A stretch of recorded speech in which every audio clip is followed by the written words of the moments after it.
Political parties started holding their lower level elections in preparation ahead of the 2028 general elections. With barely 3.5 years to go, violence seems to have taken the center stage, with the recent at mile 91 by the ruling SLPP. The main opposition APC will kick off theirs lower level elections in a few months' time. This morning, we're going to discuss ways to fight against violence during election processes, peace, national cohesion, and democracy, among many other things. In the studios to talk on this all-important issue, we do have John Kolka, who is the Executive Director of Family Talk International, and also Dr. Charles Silva, who is a good governance campaigner. Good morning, gentlemen. Good morning, gentlemen. Yeah, good morning. Always a pleasure having you. Good morning, viewers and listeners. Good morning. John, let's start off with you. We're talking peace and good governance, and so to speak. But recent pictures, recent reports with regards to lower level elections in country speaks contrary to the long-fought peace and tolerance during elections period. Where are we still getting it wrong? Thank you very much. First and foremost, I believe, like many other Sierra Leoneans, this is a worrisome development. You know, as you rightly said, it's about 3.5 years down the road, and we are experiencing this level of violence. But you know, I think there is still room for the parties involved to right the wrong, because I think, you know, like many other elections, you know, people go into election with so much emotion, so much passion, in a way that if things don't go right, there's a tendency to react. You know, we hope in these parties there is a conflict resolution mechanism, you know, that will provide the opportunity, you know, for aggrieved parties, you know, to go and make their case. Because in the absence of such a trusted mechanism, then it becomes, you know, a free-for-all. Because if people don't trust the outcome of mediation, you know, then they'll just try to use, sort of take the law into their hands. But I think, you know, like everyone else, we condemn this outrightly, and this is not sending a good message. More so at a time when we are hoping we've learned from, you know, 2023. We are all Sierra Leoneans. We go to the poll, we vote in peacefully, and we come out to continue with our day's job. You know, we've all seen how political parties sometimes, you know, they quarrel, they shout outside, but when they are in their cocktail, you know, they chat. You know, they are buddies. They are all of the same club. So I think for us, you know, for the ordinary Sierra Leoneans, this is an opportunity to tell everyone that, look, let us make sure we go into these elections, vote peacefully, continue with your job. Don't allow either politicians or friends to mislead you. We only have one Sierra Leone, and this is really worrisome for us, like many other Sierra Leoneans. Just as mentioned earlier on, the main opposition APC will soon go into theirs in a few months' time. But what we saw recently is one that occurred within one political party, just within the Ceylon People's Party.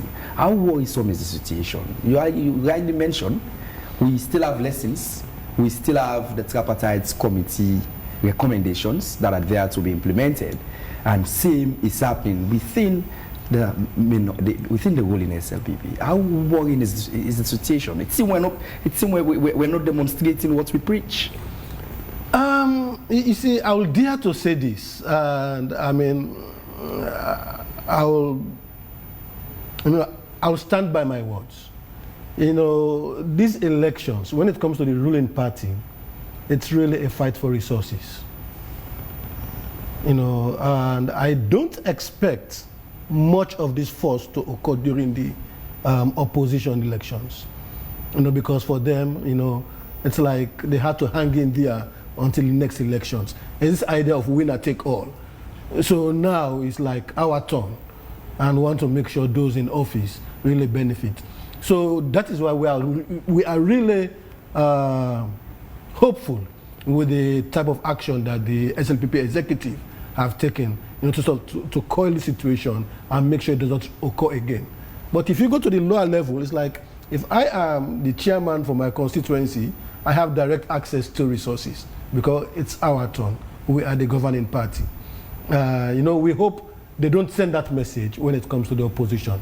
But as I said, this is really worrisome, and the SLPP executive really needs to go all out to put a stop to this so it does not send a negative message at a time when Sierra Leone is going through so much challenge.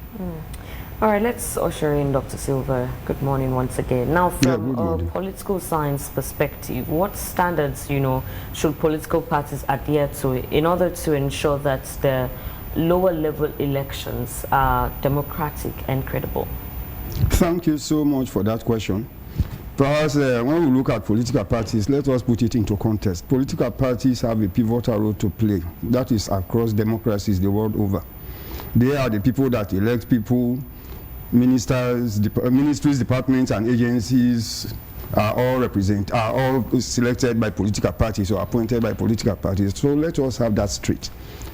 When I listen to my brother, he's quite correct there. When it comes to matters like this, we are too good at saying that politics in Sierra Leone, like elsewhere, is not about life and death. But in our own situation, it looks very like that.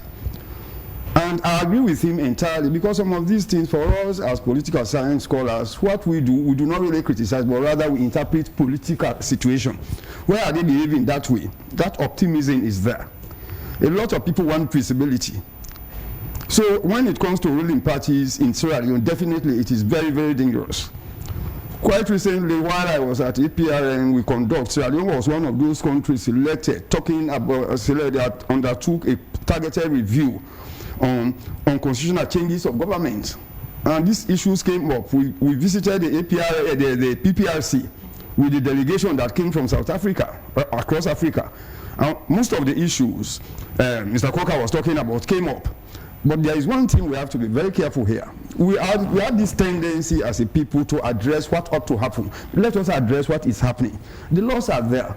My sister, if you could ask me, the only solution we have, the state has a function to perform in modern times. That is the law. The same politicians who create these problems, when they find themselves in other societies, they are very peaceful people, because the laws in those places are really not specific for anybody. The laws of Sierra Leone covers everybody. Until we get to that time when somebody goes out of his way and finds him or herself in conflict with the law, let the law take its full course. But the moment we begin to classify politically motivated, this was because of this, no. This country does not belong to political parties. They are part of the process. The whole idea about election is to give the opportunity to the electorate, the Sierra Leoneans, like it happens elsewhere, after 5 years come back to the pool. But if now we are talking about 3 years to go, or 3 years or months to go, and mind you, the same ruling party we are talking about, they have the big 5 changes. That is a very capital-intensive program that requires the attention of every Sierra Leonean. So that, to me, is tantamount to distraction. That should not be the case, really. So we address that. I think the PPRC have to step up. Let us, my friends, the only way we can salvage this nation, either as a political party, either as a lecturer, either in whatever capacity you find yourself, we all have to play by the rules of the game. But many a time we compromise the laws. That is where we are almost always on explanation. We are not thinking about, it is about finding solutions. How do we get there? Dr. Silva, you're talking about, you spoke about the law. Now, how can these political parties, be held accountable for any form of violence or misconduct during the inter-party elections? And what do you think should be put in place? Something has to be put in place. There is a living example in Sierra Leone. After the 11-year-old war in this country, those that we have found wanting, those people, according to the quote unquote, they say those who bore the greatest responsibility. As we speak, some of them are still in the Hague. So the same thing applies to us. That was just something that, although it was coming from the international system, we can apply the same thing here. If Charles Silva, for instance, is found wanting, is found in conflict with the law, it is not Frabi College or University of Sierra Leone per se. they can come in to assist. Let's just draw these lines. If somebody, because you are a member of a political party, or you are so vigilant, you think that is the only way out, if you cause any is coming, if it is a civil matter, let them also resolve that in a civil court. But if it is a criminal matter, it is a crime against the state. If because you want to become president of Sierra Leone, then you kill another person, or you unnecessarily orchestrate the killing or destruction of property, that is an offense against the state, and the state has to protect political parties, ordinary citizens, and what have you. So let us not really overrate this whole thing. Because you are a political party, does not actually exempt you from following the rules of the game. As a matter of fact, political parties should be the custodian of the law and the peace of this country, because they can only deliver all the promises they make to the general public. You can only deliver on those promises in a very peaceful and serene society. But anytime you cause those havocs, like the ones, I am not too okay with actually what happened, but the skirmishes we are talking about, I read on social media a statement released by Ahmed Kaba Foundation. I read those ones, and those ones are not very good for us. You scare away prospective investors. You cannot. I will tell you for sure, those communities where those skirmishes actually occur, businesses close down. Some people live by the moment. They have to sell. That is what they take to provide for their families. Let us not be too selfish. Dr. Silva, you did mention the law should take its course. Just as we speak today, I made to understand those from Kenema, in one of the constituencies wherein these incidents occur, they'll be coming to the PPIC to, of course, get their voices heard. But how unfathomed is it at this moment to see the SLPP unable to conduct elections at that level? Either of you could take. Well, it is not. Let us not use the word unable. Let's say the elections were marred by those ones, because we have to be very right now. It is not really they being unable, but that is a clarion call.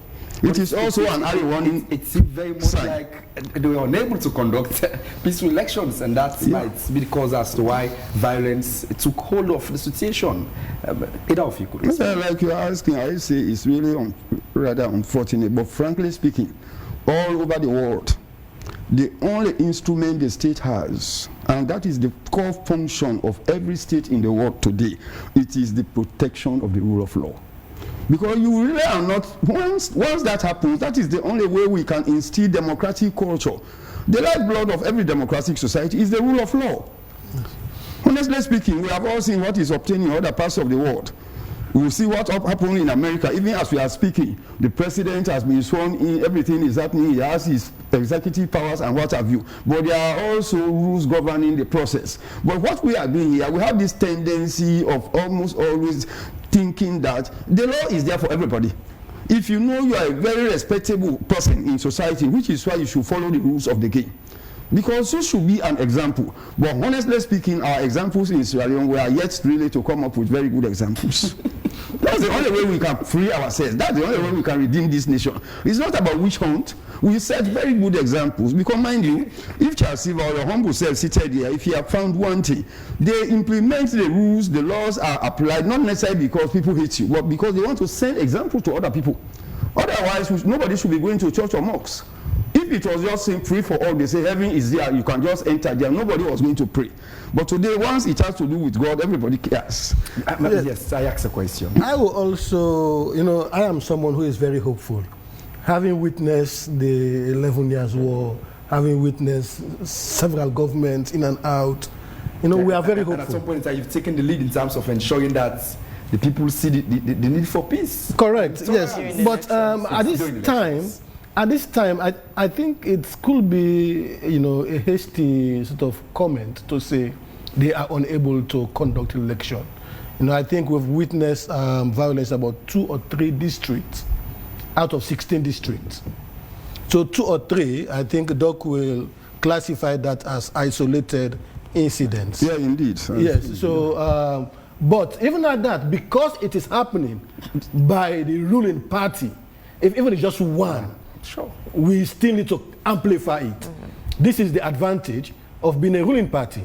But however, as ordinary Sierra Leoneans, I think sometimes we also need to tap ourselves that they've conducted elections in different districts, but for these 2 or 3 districts. So hopefully they will learn from these 2 or 3 districts and then correct the wrongs. So by the next level election, it will be averted.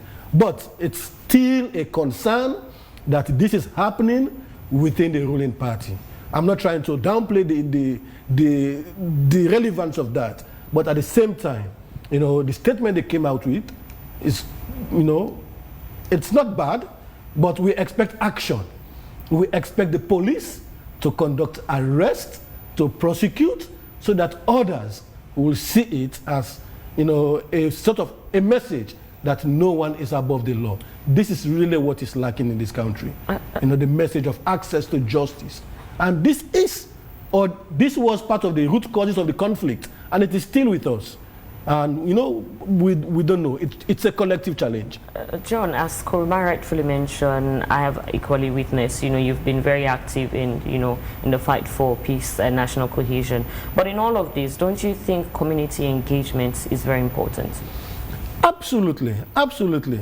Community engagement is, sometimes, the political activists, they have time constraint. It's 5 years. They want to do things quickly. But community engagement, it's a long time, it's more sustainable. That is where, the authority lies. That is where the change lies. But, as my friend and colleague here said, I hope I'm not crossing the line. But, when you look at this type of development, it's a distraction. What are the people doing? What is the government doing in terms of Feed Sierra Leone? Let us come back to the drawing board. Let's engage these communities. The big five game changers. Let's engage the communities to be involved.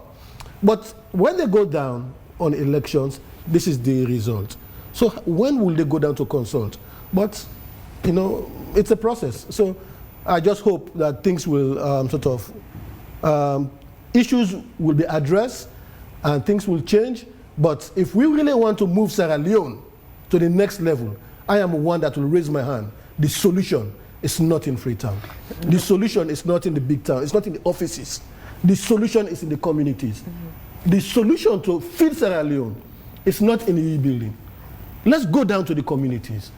Empower these communities so that they are able to plant beyond subsistence farming.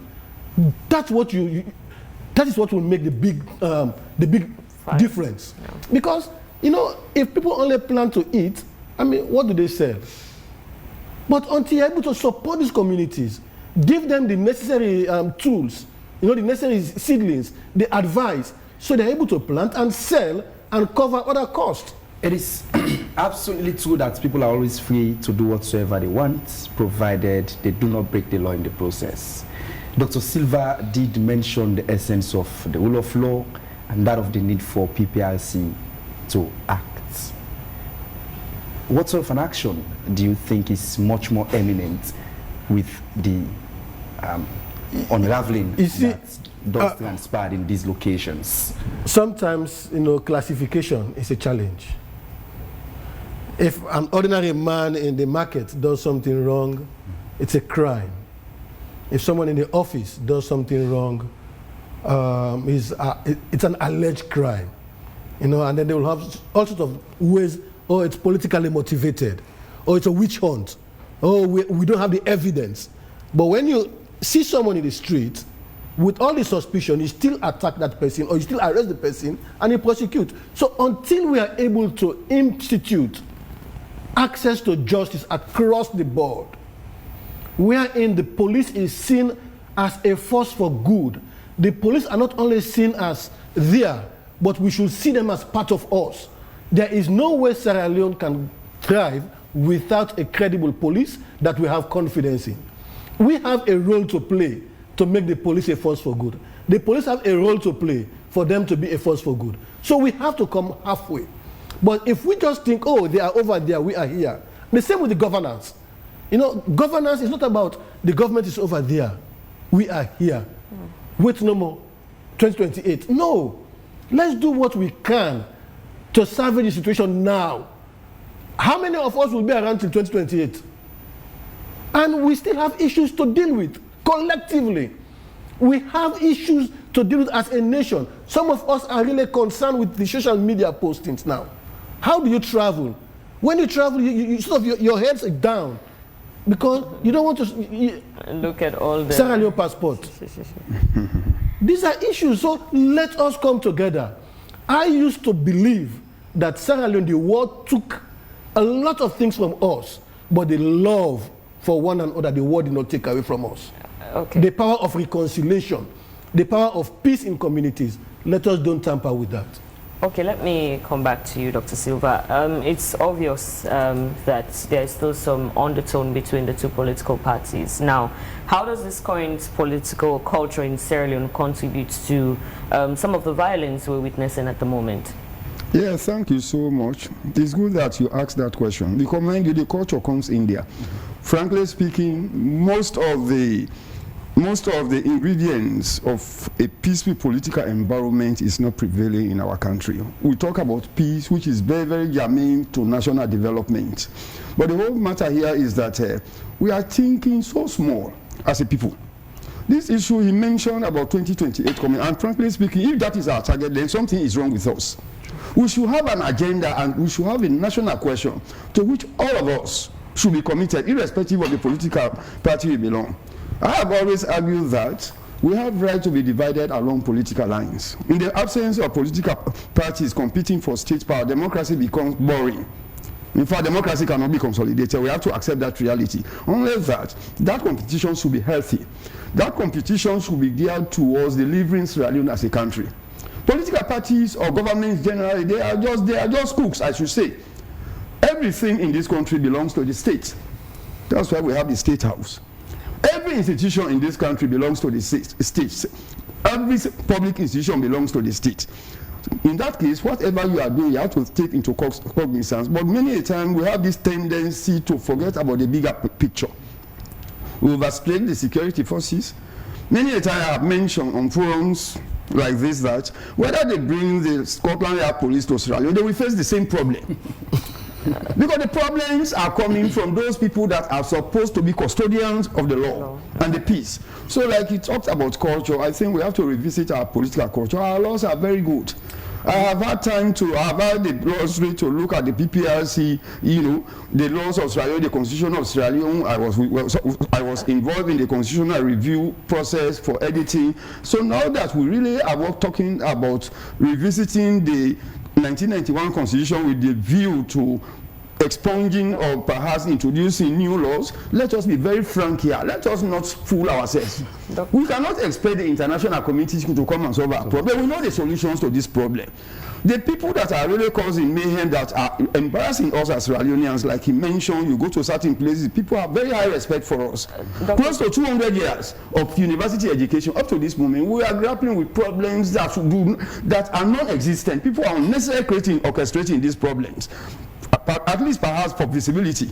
I sometimes describe the situation as attention-seeking behaviors. Yeah. Why do you really have to behave that way? The same people you are now antagonizing, you need these people to move along. Paul was just telling us that in order for Sierra Leone to succeed, in order for the big 5 changes to be realized, to be translated into tangible results, every Sierra Leonean is useful. It's not just about the SLPP or the APC. Sure. Every Sierra Leonean is culpable. These people represent less than 10% of the population of this country, all the political parties put together. Speaking about custodians of the law, and I'm sure, the security forces are also part of, people that tend to go about breaking the laws of our country. Now, how or what role should these security forces play during inter-party elections, and also in order to ensure that, the process is peaceful, and what do you think they should actually do? Yes, let us also, I hope we really are not talking about the Ghanaian police or the elections in Kenya or America. We are talking about Sierra Leone, which some of us have lived all our lives. We have to be very honest with ourselves. Because one thing, this thing happened, we celebrated, I'm sorry to bring this, we celebrated our annual Thanksgiving, and one of the main theme of that sermon, according to the priest, was that we have to be bold enough to really see how best we can come to terms with our dark past. And Sierra Leone, we have several dark pasts. The 11-year-old war. Some of the issues that orchestrated that war are still prevailing in this country, but the only difference between now and 1991 is that Sierra Leoneans have become more aware. We now know very well that in the absence of peace, nothing happens. So we have to build on those things. We have to realize people are coming from other parts of the world. They admire us in terms of the way we handle the 11-year-old war. Up to this moment, nobody is making reference to that. That is something that is kudus. We should tap ourselves for that. So whilst we are being respected internationally everywhere in this country as we speak, let us not forget that Sierra Leone has a seat, a non-permanent seat, you know. And imagine we competed, I was following that thing clinically, we competed with countries that are far ahead of us in terms of economy, in terms of everything you can think of. So we are respected, you know, on the international scene. I think that is something we should all hold fast. But the point at issue here is, culture is not something, you don't beg people to obey the law, you enforce the law. You don't beg people to obey the law. Those countries, for instance, whilst we are talking about Kushia, everybody, except for those, many of us know very well that if you are caught with cocaine in Singapore, you are dying. And they rarely kill people for those ones. And even in China. You go to Nigeria, for instance, because it's a federal state, you have a Sharia state where adultery, for instance, is tantamount to death. They don't commit it because they know there is no compromise. But no, the sooner you compromise policy, because law is a product of policy. For instance, at the end of the day, the political parties internally at intra-party level, they will develop their own policies, which will also be informed perhaps by the national policies and the like. But once we continue making promises, then there is no problem.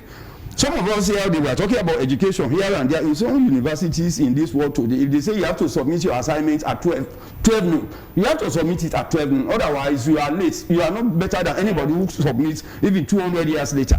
But many a time we will make compromises. This is our people. I think in as much as yes, we have to temper justice with love and sympathy. But at the end of the day, criminality should not be encouraged. Just a minute. I also want to cite an example of the implementation of a successful bylaw, Ebola. How did we address Ebola virus in Sierra Leone? Is the implementation of the community bylaws.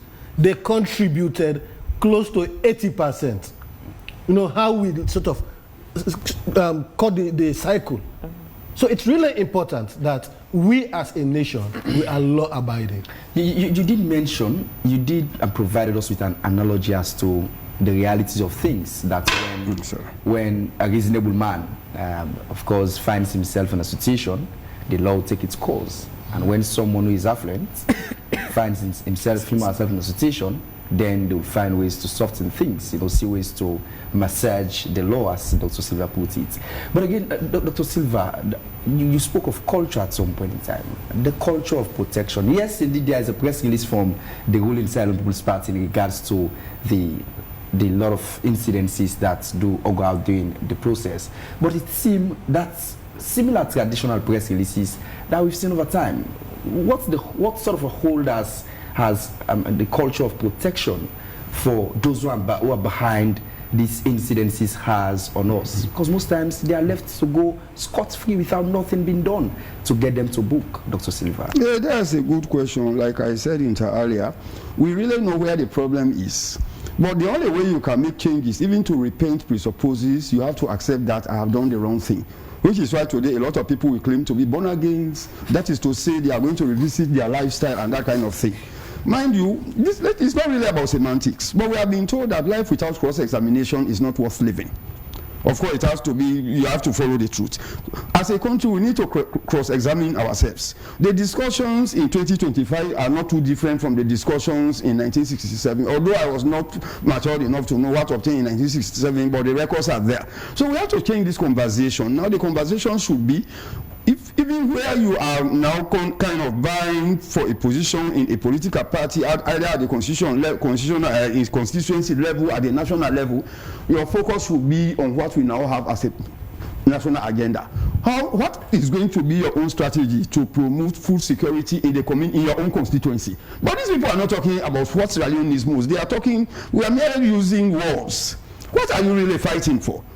What strategy do you have? What intentions do you have as an individual if you become the chairperson of your constituency, of your district, of your region? How are you going to contribute to the national agenda? I think the political parties, as a people, I think we have to step up. It's not just about educating people on the rules that are written in the books, but let us look at Sierra Leone in front of us. Here, we are thinking so small. If we are going to repeat the same issues relating to food security, yeah, we will be talking about food security for the rest of our lives, but this time around we should not be talking about report card. Where are we? Yes. Do we have the land? Have we revisited the land tenure systems in this country? These are issues we have to look at. Okay. Youth employment. What are we going to do in that area? How are we going to reduce this dependency in our country? Mind you, other African country, it is another historical issue. Now, look at what is happening in Burkina Faso. Everybody is thinking that overdependence cannot help us out. Now, I could remember during the 20th anniversary of CGG, I was there, the then World Bank representative, Mr. Bra, he made a statement which some of us shy away from, because we shy away from telling ourselves the truth. He says any country that relies on external support to develop, that country will hardly develop. Because on the international scene, there is no free lunch. Other countries, they have permanent interest but no permanent friends. We have to accept that reality. It sounds a bit scholarly, but that is the reality. That's it. You have to live on your own, even for yourself as a family. For you to be identified as a member of your family, you have to do something for yourself. You cannot always rely on your brother. There will come a time he or she may not be in a position to assist. So to me, what I would say, this is another appeal. We are not really here to apportion blame, but it is not good for all of us. We are running out of excuses. The Ghanaians conducted a whole election. By the time you know, the aspirant from the ruling party says, he said, my friend, we have lost this election.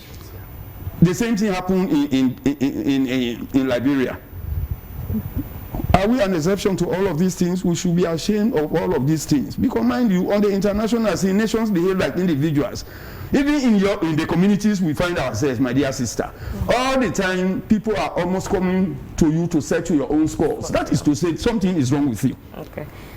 We do have a lot of messages. We have a couple of messages on our Facebook page, and we'll see ways to go through just a few. Okay. Firstly is from Vicky VS Kalonu, says poor leadership has always been the root cause of our problem. If all of us act with some sense of accountability, things will be better. And from Anthony, he says, once unemployment is on a high rate, Sierra Leonean youth will always act ways that will not bring peace, because many are seeing politics as a means to get rich or live a better life when someone you are close to win. Mosdi says, in recent times, we've seen and heard people that are close to the government have made reckless statements of threats to other citizens with little or no repercussion at all. The culture of protection within our political class must be stopped. And Mystic says political party violence should be a thing of the past. Sierra Leoneans should focus and ensure that they are political tolerance irrespective of one affiliation. Peace is vital in our interactions.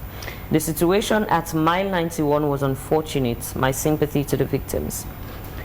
Joseph Josa responded to one of the messages and said, that's my observation. It doesn't matter which political party you belong. If you are a politician, you are above the law. And if so, I think we should belong to political parties to be protected.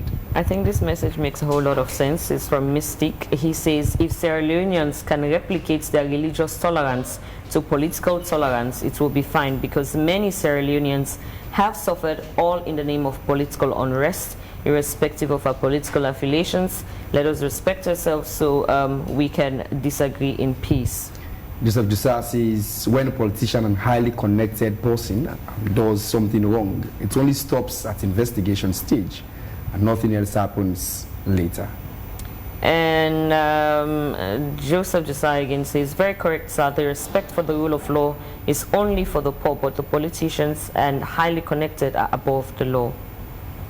Mosdi says it's the same statement they came out with every time something like this happen. I must say both parties are very much having the culture of protection as long as they are in governments and no one of their own breaks the law. Put it bluntly, nah, both case.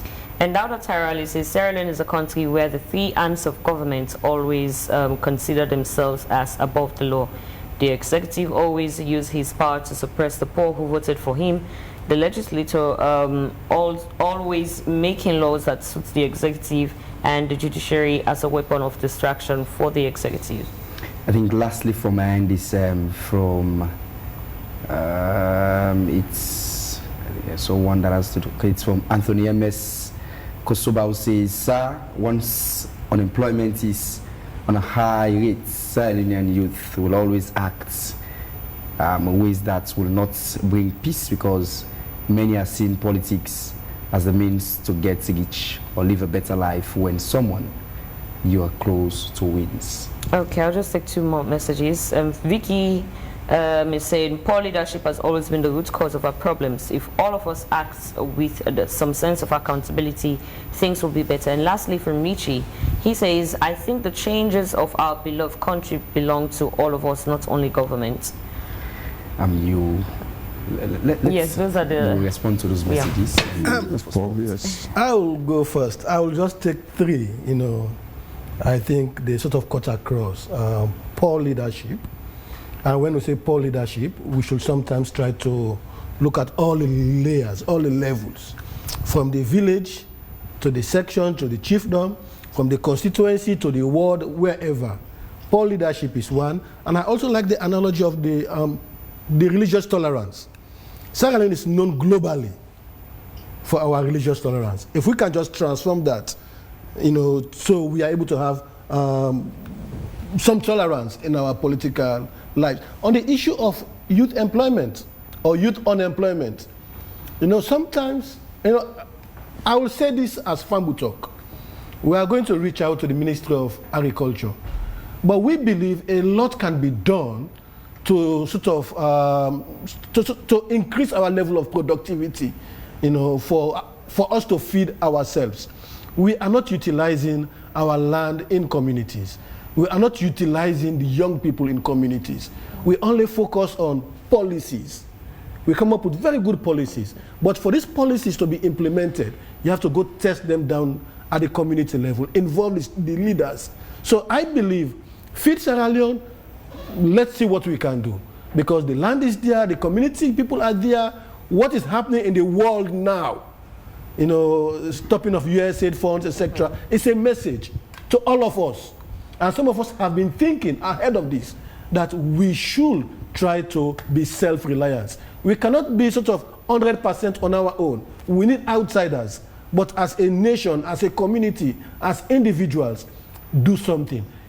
As I was driving here, I said to myself, if all the Sierra Leoneans, if every Sierra Leonean can think of doing something for himself, take for example, we are 100 in a village, and if every individual chooses to plant 10 trees, 10 times 100, that's a lot.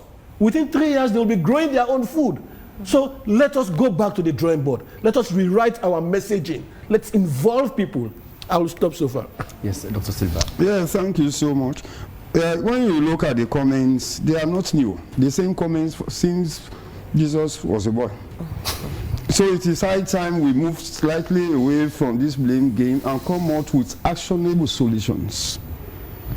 Like I said, in the first instance, we really have to make sure we think before we promulgate a law.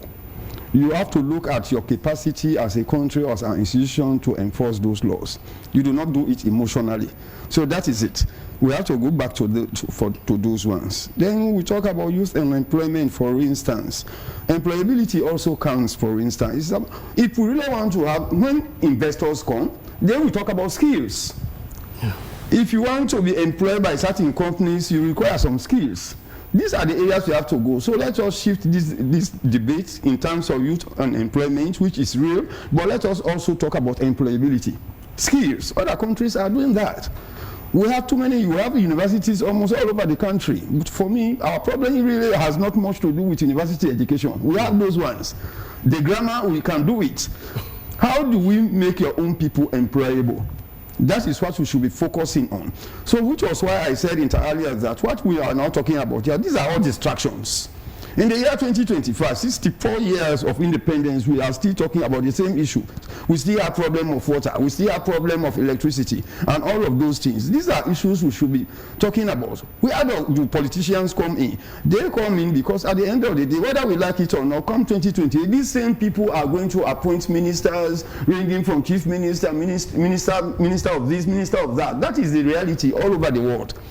But somebody made mention, we have this tendency to always push all the blame to the leadership. What of the followership? What are we doing as elites? We know the character of these people. That is why they define democracy or government of the people, for the people, and by the people. Some of the time we even frown on Sierra Leoneans that carry that has dual citizenship.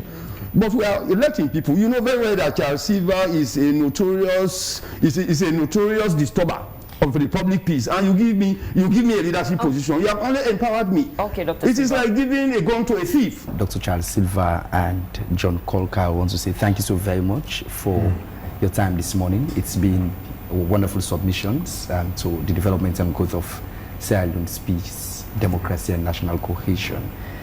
This is a conversation that will continue.